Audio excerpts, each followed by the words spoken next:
Students, तो ये जो हमारा वीडियो है ये हमारे इससे पहले वाले वीडियो का सेकंड पार्ट है। वो वीडियो काफी लंबी जा रही थी तो उसमें हमने थ्योरी काफी डिस्कस कर ली थी कि उसकी ड्यूट्रॉन जो है वो बाउंड स्टेट प्रॉब्लम है और ये क्या है, एक एस और डी स्टेट में रहता है, यानी ग्राउंड स्टेट के अंदर इसकी जो मिक्स स्टेट होती है वो कौन सी होती है, एस एंड डी स्टेट।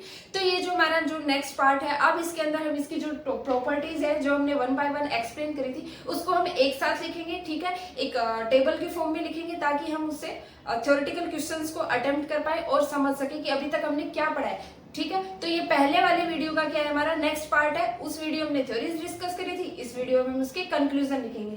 तो ये ड्यूट्रॉन क्या है, ड्यूट्रॉन कैसे बनाइए, 1H2 है, यानी ड्यूट्रॉन क्या है, is a bound state problem consisting of 1 proton and 1 neutron. ठीक है, तो ड्यूट्रॉन एक स्मॉलेस्ट न्यूक्लियस है, स्मॉलेस्ट न्यूक्लियस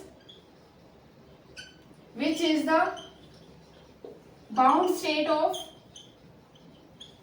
क्या लिखेंगे, which is the bound state of 1 proton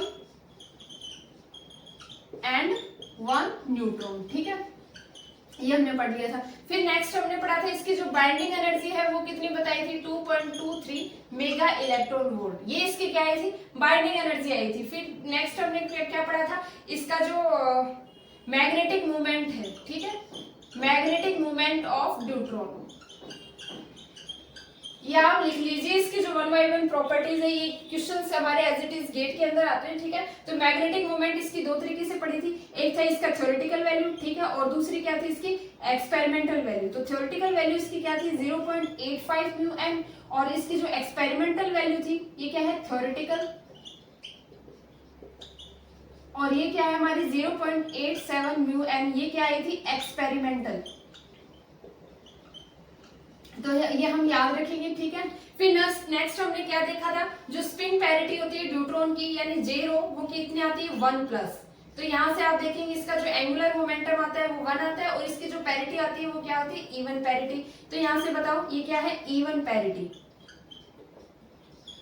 ठीक है, अब ये कैसे निकाली, ये हमने पिछले वीडियो में सीख लिया था इसको काफी डिटेल में कि शेल मॉडल से नॉर्थियन रूल्स लगा के, क्योंकि हाइड्रोजन के अंदर इसके ड्यूटेरियम के अंदर 1 प्रोटॉन है 1 न्यूट्रॉन है, तो यहाँ से ऑड ऑड केस बन जाएगा, और ऑड ऑड केस के लिए हमने इसकी जो नॉर्थियन रूल्स पढ़ा हुआ है ना सेल मॉडल में, तो वहां से इसकी जो स्पिन पैरिटी है वो 1+ निकल गई। ठीक है, फिर नेक्स्ट हमने क्या देखा था, फोर्थ क्या देखा था, deuteron has mixed state, deuteron has mixed state,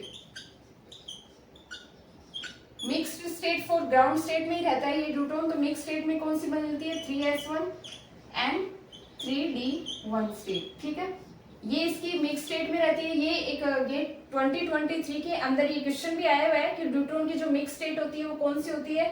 उस टाइम पे मैंने ये कंफ्यूजन हो गया था मेरे दिमाग में कि पी स्टेट होती है कि डी स्टेट। हम लर्निंग फेज में होते हैं ना, तो हमें कंफ्यूजन हो जाता है उस टाइम। जब इतनी सारी थ्योरी आप याद कर लेते हो तो आपको पता समझ में नहीं आता है। तो मेरा ये क्वेश्चन है, ये MSQ क्वेश्चन था, उसमें मेरा रॉन्ग हुआ था। मैंने यहाँ पे 3p1 स्टेट कर दी थी, लेकिन इसका आंसर क्या होगा, 3d1 स्टेट। तो मैं चाहती हूँ आप भी ये ऐसे मिस्टेक ना करें, इसलिए आप इसको स्टार मार्क कर लें। ड्यूट्रॉन जो है वो मिक्स स्टेट के अंदर रहता है। कौन सी स्टेट है, ऐसी स्टेट एंड ग्राउंड स्टेट। ये क्या है, इसके में होने की, ऐसी स्टेट में होने की प्रोबेबिलिटी इसकी कितनी होती है, 96% होती है, और डी स्टेट में रहने की इसकी प्रोबेबिलिटी कितनी होती है, 4%। ठीक है, तो ये हमने यहाँ से देख लिया, तो 96% और ये इसकी डी स्टेट में रहने की 4%। अब जो नेक्स्ट प्रॉपर्टी है वो हमारी कौन सी है, फिफ्थ। इसके जो ड्यूट्रॉन की जो पैरिटी होती है वो इवन होती है, ये हमने देख लिया। नेक्स्ट हमारी प्रोबेबिलिटी है इसकी क्वाड्रोपोल मूवमेंट, क्वाड्रोपोल मूवमेंट। अब क्वाड्रोपोल मूवमेंट हम जानते हैं इसकी नॉन जीरो होती है। ठीक है, नॉन जीरो होती है और ये प्रोलेट शेप्ड होता है।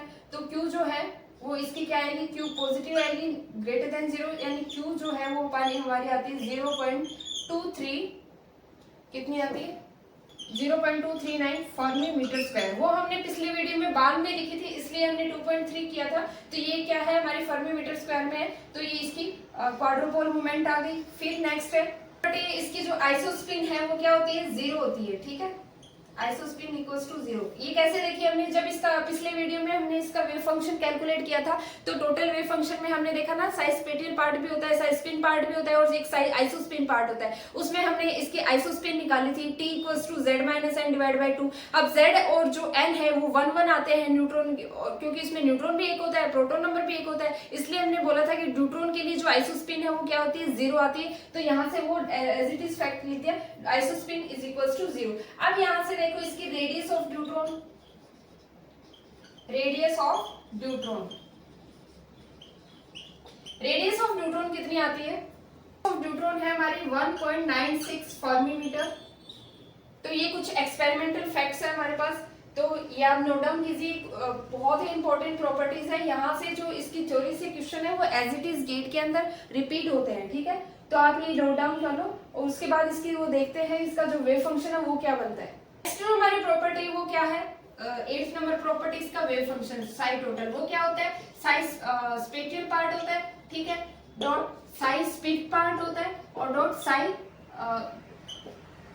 आइसोस्पिन पार्ट होता है। अब ये आइसोस्पिन पार्ट ये क्या है, 0 है, क्योंकि न्यूट्रॉन न्यूट्रॉन का पेयर बनता है, एक प्रोटॉन प्रोटॉन का पेयर बनता है, तो सेम न्यूक्लियन सेम का पेयर बन रहा है ना, तो इसलिए खत्म हो जाएगा। ये कब बनता है, जब दो डिफरेंट डिफरेंट फर्मियंस का पेयर बनता है, तब ये आइसोस्पिन पार्ट आता है, इसलिए हमने इसको हटा दिया यहाँ से। जब इसकी जो हमने टोटल पैरिटी देखी तो वहां से टोटल पैरिटी हमारी क्या आ रही थी, इवन आ रही थी 3p1 स्टेट के लिए, तो हमने बोला कि 3p1 स्टेट पॉसिबल नहीं है, इवन पैरिटी आ रही है, तो इसका मतलब वो क्या हो गया हमारा, इसका वेव फंक्शन इवन पैरिटी के लिए वेव फंक्शन क्या आ गया, सिमेट्रिक वेव फंक्शन आ गया। लेकिन ये न्यूट्रॉन और प्रोटॉन तो क्या है, एंटी सिमेट्रिक वेव फंक्शन आना चाहिए ना, क्योंकि ये फर्मियंस है और हम जानते हैं पॉली एक्सक्लूजन प्रिंसिपल से इसका जो वेव फंक्शन है वो क्या आता है, एंटी सिमेट्रिक आता है। तो वेव फंक्शन हमें क्या चाहिए, एंटी सिमेट्रिक चाहिए। और जो 3D स्टेट के लिए जो इसका वेव फंक्शन हमने देखा तो दोनों के लिए, तो वो क्या आ रही थी, हमारा एंटीसिमेट्रिक आ रहा था, इसलिए हमने बताया कि इसकी जो पॉसिबल स्टेट है वो कौन सी है, डी स्टेट पॉसिबल है। तो इसके लिए स्पेटियल पार्टिकल के लिए देखो इसकी जो टोटल पैरिटी है वो -1 टू द पावर n,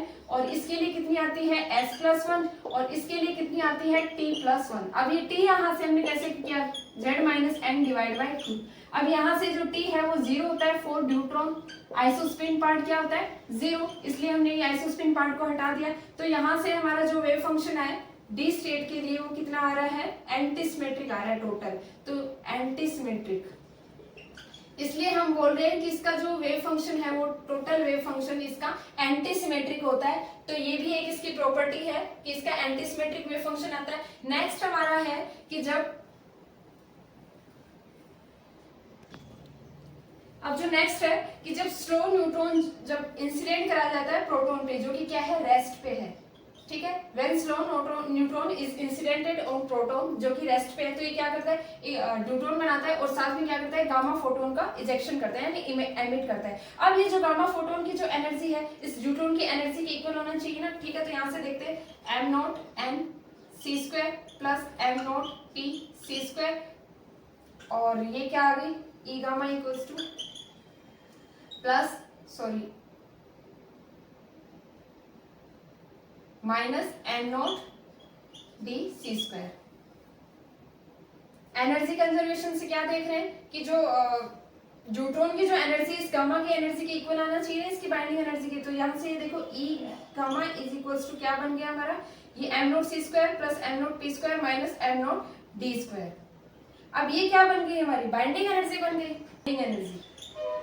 तो इसीलिए हम बोल रहे हैं कि जब इसकी जो एनर्जी कंजर्वेशन से गामा फोटोन की जो एनर्जी है वो इसकी न्यूट्रॉन की बाइंडिंग एनर्जी के इक्वल आनी चाहिए। जब स्लो न्यूट्रॉन इंसिडेंट कराया जाता है किस पे, प्रोटॉन पे, जो कि रेस्ट पे, तो क्या बनाता है, न्यूट्रॉन बनता है और साथ में गामा फोटोन्स का इजेक्शन करता है। तो ये कुछ बेसिक प्रॉपर्टीज है हमारी जो हमने फास्ट मोड